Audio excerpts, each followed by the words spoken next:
Today we are going to customize the worst keyboard that I could find at Walmart. This is the Game On RGB mechanical keyboard. It has 104 keys. It's got RGB because it's called Game On, obviously. And blue mechanical switches, solid aluminum frame, all sorts of stuff. So let's crack this open and see what we actually get. Now, why am I calling this the worst keyboard? Because like 50 bucks, you can get so much more for 50 bucks. We've got a pretty flat black body. Holy crap.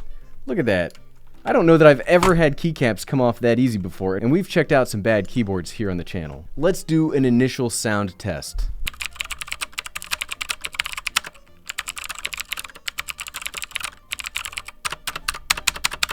So it doesn't sound great, but let's see what kind of things we can do to customize this a little bit. The first step of customizing any keyboard is tearing it down, so we can do some really cool things to the individual parts. This keyboard was a little harder to take apart compared to previous videos, mainly because it's not hot swappable. All of these switches are soldered down to the PCB. But when we come across hurdles, that's just a good excuse to buy a new gadget, and this round we've acquired a brand new Hakko desoldering tool. Real talk, this made the whole desoldering experience so easy and awesome that I shudder to think of what this would have been like without it. Let this be a life lesson.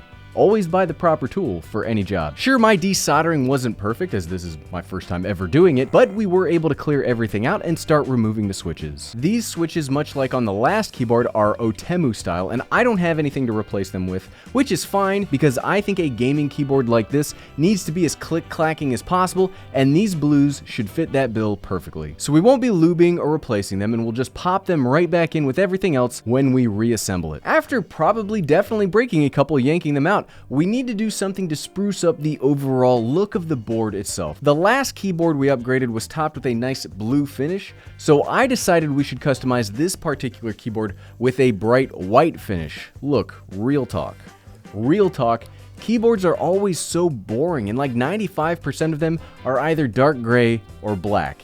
And as a YouTuber, that sucks for thumbnails. So we are going to Photoshop click invert and start our 3 coats of white spray paint to make this thing really stand out. And yes, before you ask, I really do need to find another place to do painting, because while the blue was pretty easy not to upset my wife on the lawn, despite my efforts to raise the painting platform, I definitely stained the yard this time. There's no other way, shape, or form to put it. I stained the yard this time. With the top plate drying, we need to do some internal customization as well. The one really big problem I had with the keyboard, as we saw in the opening unboxing, was it sounded pretty darn hollow during the initial test. So let's add a couple layers of gaffer's tape, and that's basically Video Maker's duct tape, to the bottom of the shell in a reverse tape mod, and that should fix a lot of just that awful hollowness it had. Another thing I think we need to handle in the customization process is re-lubing the stabilizers. The switches we want clicky, but we don't want that wonky, awful sound of bad stabilizers. Thankfully, these weren't warped or anything. They didn't need balancing. All we had to do was re-lube the stabilizer switches and add some dielectric grease to the bars. Popped them back onto the freshly dried top plate, and bonus points because that awful on is now gone. Yes, I spelled that with 2 N's in the script. Next, we gotta get those switches back onto the PCB, which means it's time to go back to the old soldering table outside. As I've never desoldered anything, I've also never soldered anything before. This channel is just a channel of firsts, my friends. The overall strategy was to put the plate back on, put the switches in it, turn the board upside down, and start applying metal to the ends. And I was pretty surprised at how easy it was to solder all the switches back on. That leads me to assume that I did all of it wrong, but it looks pretty secure from here, and it is all back in place, so I guess we'll see when we plug it back in. Whew, okay, and here we are. We've got everything ready to reassemble, so let's get it all back together with our I gotta tell you, I love how this looks. This looks incredible. But let's get the board and everything else back together, and we can see just how everything looks after all of the work we've done. The cable's back on. Now we can reinstall everything. Last time I forgot to almost put this on back at all.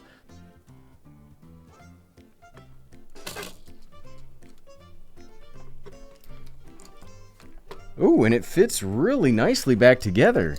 That is a definite win for the Gary starting to figure out how to do all this stuff category. But this white looks incredible. I was going to do that glossy coat that we did last week for the upgraded keyboard for that $25 one. I'm really glad I didn't, because this matte white I think looks fantastic. The part that's making me most nervous is, does it even work? Like, I do not know right now if after my crazy desoldering job and after my crazy soldering job, if this keyboard even works at all. But I also decided we're gonna get a new set of keycaps for this because those original keycaps look terrible. So I think this light blue white combination is gonna look so good against this matte white background that let's pop them on.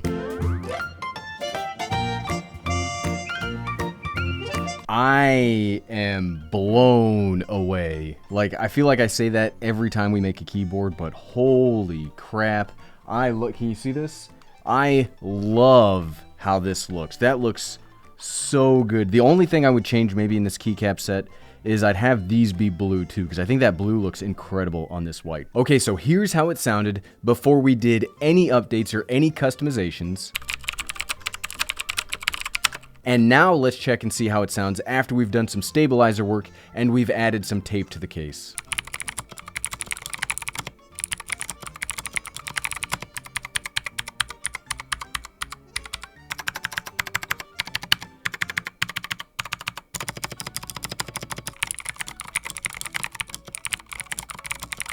I think it sounds so much better. Yes, you can still hear kind of a metal ting in that, which we probably could have taken care of if we'd added like a film or something to the Switch themselves, but the point of this video was not to upgrade this into the ultimate keyboard, it was to customize a Walmart keyboard. Obviously, this doesn't look anything like it used to. I think this looks fantastic, but the most important part is, does it actually work? Did Gary screw everything totally up? Really want this to work, because obviously it's my first time soldering anything, or my first time desoldering anything.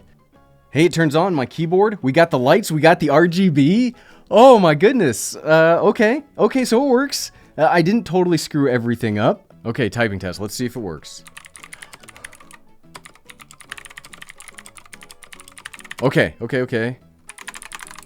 Oh my goodness. Okay, so the quick brown fox jumps over the lazy dogs. Team it all works. All of the keys work. I cannot even believe it. So my first time soldering totally worked. This is incredible. This keyboard is amazing. And if you like this video, I bet you would like to see how we upgraded a $25 keyboard, and you can find that by clicking right here.